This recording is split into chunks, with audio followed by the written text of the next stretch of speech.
अमेरिकी राष्ट्रपति Donald Trump Bharat की चुनावी प्रक्रिया के एक हिस्से से इतने प्रभावित दिखे कि वो इसे अमेरिका में भी लागू करने की बात करने लगे।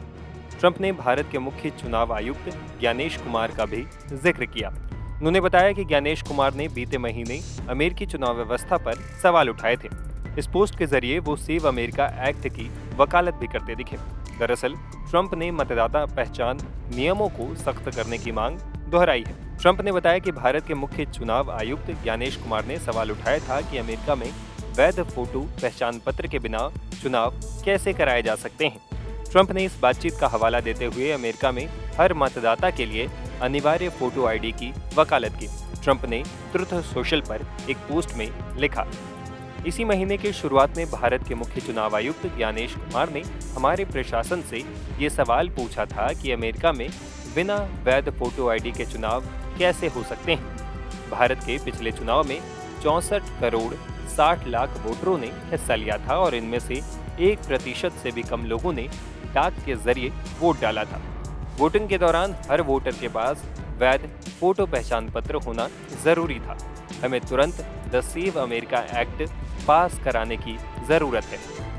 अमेरिकी राष्ट्रपति ने सेव अमेरिका एक्ट के लिए समर्थन जुटाने के मकसद से ये बातें कहीं। इस एक्ट के तहत वोटिंग के लिए रजिस्टर करने के लिए अमेरिकियों को नागरिकता का सबूत दिखाना होगा और मेल के जरिए वोटिंग पर पाबंदी होगी। इसके अलावा Trump safeguard American voter eligibility यानी सेव अमेरिका एक्ट को पास कराने पर जोर देते हैं। उनका कहना है कि इससे चुनावी धोखाधड़ी पर रोक लगेगी। हालांकि इस मुद्दे पर डेमोक्रेट और रिपब्लिकन दोनों बटे हुए हैं। अमेरिकी सेनेट ने इसी महीने की शुरुआत में 5 हफ्ते की छुट्टी के लिए स्थगित होने से पहले इस कानून को पारित करने की दिशा में कोई ठोस कदम नहीं उठाया है। इधर ट्रंप के इस बयान पर भारत से प्रतिक्रिया भी सामने आई। भारतीय चुनाव आयोग के पूर्व ज्वाइंट डायरेक्टर डॉक्टर मोहम्मद अमीन ने ट्रंप के बयान के बाद भारतीय चुनाव व्यवस्था को लेकर डिटेल में जानकारी दी। देखिए, जहाँ तक ट्रंप साहब का सवाल है, उन्होंने भारत की तारीफ़ की है, क्योंकि भारत हमारा ऐसा देश है संवैधानिक, जहाँ पे सभी जो नियम कायदे कानून के अंतर्गत हमेशा चुनाव आयोग चुनाव कराता है। जबकि आपने सुना होगा इसको बदनाम करने की कोशिश की जाती है, कभी मोदी आयोग कहा जाता है, कभी शाह आयोग कहा जाता है। लेकिन हमने बार बार इस बात को दोहराया है कि ये इलेक्शन कमीशन ऑफ इंडिया है, इसी संवैधानिक प्रक्रिया है और संविधान के अंतर्गत ये इलेक्शन कराता है। और यहाँ पर जो सिस्टम है वो फुल प्रूफ है, चाहे वो वोटर आईडी कार्ड बनना हो, चाहे वो एसआईआर की प्रक्रिया हो, चाहे आप देखेंगे हमारे यहाँ पोलिंग स्टेशंस की बात हो, हर तरीके से सेफ एंड सिक्योर होता है। हर पार्टी को बराबर महत्व दिया जाता है। देखिए, हमने पहले भी कहा है, आपने देखा होगा कि हमारे यहाँ द्वारका के अंदर IIDM बना हुआ है सेंटर। इससे पहले भी हम शुरू से ट्रेनिंग देते आए हैं और सिखाते आए हैं दुनिया के लोगों को जो देश हमारे यहाँ ट्रेनिंग लेना चाहते हैं। बहुत से चीफ इलेक्शन कमिश्नर्स हमारे देश के अंदर आते हैं चुनाव आयोग के अंदर ट्रेनिंग लेने के लिए, किस तरह चुनाव का कंडक्ट किया जाता है। जबकि अधिकारी और उनके जो छोटे ऑफिसर्स हैं वो तो आते ही हैं, चीफ इलेक्शन कमिश्नर तक की मैं बात कर रहा हूँ। तो सवाल इस बात का है कि जब हमारे देश की जो प्रक्रिया है उसको दूसरे लोग अडॉप्ट करना चाहते हैं, हमारे देश के जो लोग हैं उसमें अपोजिशन पार्टियां हैं वो इसको हमेशा टारगेट पर रखती हैं चुनाव आयोग को, जबकि वो अपना काम नहीं करती हैं और चुनाव आयोग हारने के बाद चुनाव आयोग पर ठीकरा फोड़ा जाता है। ये ठीक नहीं है।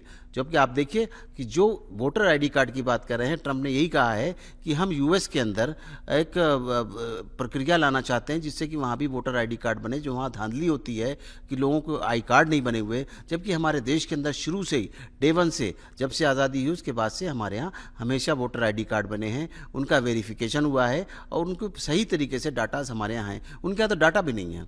और हमारे यहाँ जो बैलेट पेपर आते हैं उससे वोट होते हैं, उनके यहाँ तो मेल से वोटिंग होती है। तो इसलिए हमारी प्रक्रिया अच्छी है दुनिया के अंदर, इसीलिए ट्रंप साहब ने आज तारीफ की है। देखिए, चुनाव आयोग पे तो मैं अक्सर डिबेट पे भी रहता हूँ, देखा होगा आपने। मैं ये बताना चाहता हूँ कि चुनाव आयोग किसी तरह का किसी का नहीं करता, क्योंकि मैंने अभी कहा इस बात को और ये बात सर्वविदित है कि 14 में कांग्रेस की सरकार थी और मोदी जी चुन के आए। उसके लिए क्या कांग्रेस ने बेईमानी की थी कि मोदी जी को जिताने के लिए? आज मोदी जी पावर में हैं और आप देखिए कि आज जो चुनाव होते हैं स्टेट्स के, अभी 64 करोड़ की बात की है 60 लाख की ट्रंप ने, उसमें हमारे जो अभी प्रदेशों में चुनाव हुए हैं, बंगाल है, केरला है, तमिलनाडु है, इन स्टेट्स में जो चुनाव हुए हैं तो उसमें आपने नहीं देखा।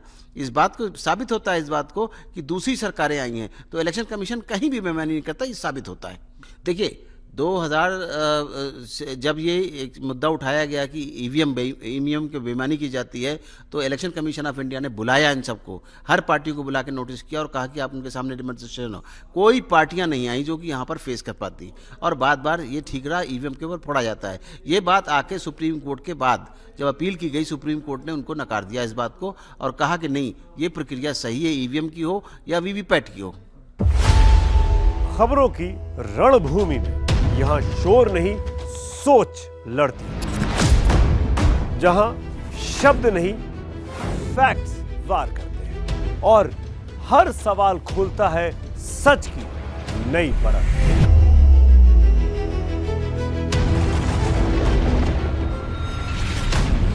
चक्रव्यूह आपके अपने सुमित अवस्थी के साथ सोमवार से शुक्रवार शाम 6:57 पर टाइम्स नाउ नव भारत पर।